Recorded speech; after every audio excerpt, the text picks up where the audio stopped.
Cinema ചരിത്രത്തിലെ ഏറ്റവും violent movie എന്ന വിശേഷണവുമായാണ് മാർക്കോ എന്ന ചലച്ചിത്രം കഴിഞ്ഞിടെ പുറത്തിറങ്ങിയത്. അതിന്റെ പിന്നണി പ്രവർത്തകർ സമൂഹ മാധ്യമങ്ങളിലൂടെ പ്രചരിപ്പിച്ച ക്രിസ്മസ് ആശംസാ കാർഡിലെ ചിത്രം ഒരു വൈൻ ഗ്ലാസിൽ പകുതിയോളം എത്തി നിൽക്കുന്ന രക്തവും അത് പിടിച്ചിരിക്കുന്ന രക്തമൊഴുകുന്ന കരവുമായിരുന്നു. ചരിത്രത്തിലെ ഏറ്റവും വലിയ ക്രൂരതകളുടെ സിനിമയെന്ന അവകാശവാദം അക്ഷരാർത്ഥത്തിൽ ശരിയായിരുന്നു.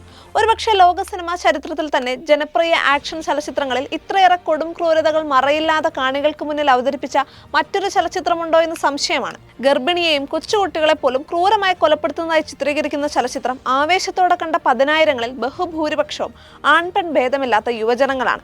18 വയസ്സിൽ താഴെയുള്ളവരും ദുർബല മനസ്കരും ഈ ചലച്ചിത്രം കാണരുത് എന്ന മുന്നറിയിപ്പ് വ്യക്തമായി പറഞ്ഞിരുന്നെങ്കിലും മാതാപിതാക്കൾ കുട്ടികളുമൊത്ത് പല തിയേറ്ററുകളിലും കാണാൻ കയറി എന്നുള്ളത് ഞെട്ടിക്കുന്ന വസ്തുതയാണ്. സാധാരണ മനുഷ്യർക്ക് കണ്ടിരിക്കാനാവാത്ത വയലൻസും ക്രൂരതകളും കുട്ടികൾ ഒരിക്കലും കാണാൻ പാടില്ലാത്ത വിധമുള്ള മറ്റു വിഷയങ്ങളും ഉൾപ്പെടുന്ന ചലച്ചിത്രങ്ങൾ ഹോളിവുഡ് മുതലുള്ള വിദേശ സിനിമകളിലും ഇന്ത്യയിൽ തന്നെ വിവിധ ഭാഷകളിലും ധാരാളം പുറത്തിറങ്ങിയിട്ടുണ്ട്. സമീപകാലത്ത് ഹിന്ദിയിലിറങ്ങിയ കിൽ അത്തരമുള്ള ഇന്ത്യൻ സിനിമകൾക്കൊരു ഉദാഹരണമാണ്. 1994 വിഖ്യാത ഇംഗ്ലീഷ് ചലച്ചിത്രമായ പൾപ്പ് ഫിക്ഷൻ മുതൽ ഒട്ടനവധി ചലച്ചിത്രങ്ങൾ ഹോളിവുഡിലും ഇറങ്ങിയിട്ടുണ്ട്. ഇംഗ്ലീഷ് സിനിമകൾ വ്യത്യസ്ത ജോണറുകളിൽ വിവിധ രീതികളിൽ റിലീസ് ചെയ്യുന്നവയായതിനാൽ വ്യക്തമായ തരംതിരിവുകളോടെയുള്ള വിവേചന ബുദ്ധി പ്രേക്ഷകർ തന്നെ പ്രകടിപ്പിക്കാറുണ്ട്. ഹൊറർ സിനിമകൾ എന്ന പ്രത്യേക വിഭാഗത്തിൽ സാമാന്യ പ്രേക്ഷകർക്ക് ഉൾക്കൊള്ളാനാവാത്ത ദൃശ്യങ്ങൾ ഉൾപ്പെടുന്ന നിരവധി ചലച്ചിത്രങ്ങൾ ഹോളിവുഡിൽ നിന്ന് പുറത്തു വന്നിട്ടുണ്ട്. സെക്ഷൽ കണ്ടന്റുകളുടെ കാര്യത്തിലും അപ്രകാരം തന്നെ. അവയെല്ലാം നിയമം മൂലവും പ്രേക്ഷകരുടെ വിവേചന ശേഷിയോടെയും കുട്ടികളിൽ നിന്ന് അകറ്റി നിർത്തപ്പെട്ടിട്ടുണ്ട്. തൽപരരായ ഒരു വിഭാഗം മാത്രമാണ് അത്തരം ചലച്ചിത്രങ്ങളുടെ പ്രേക്ഷകർ.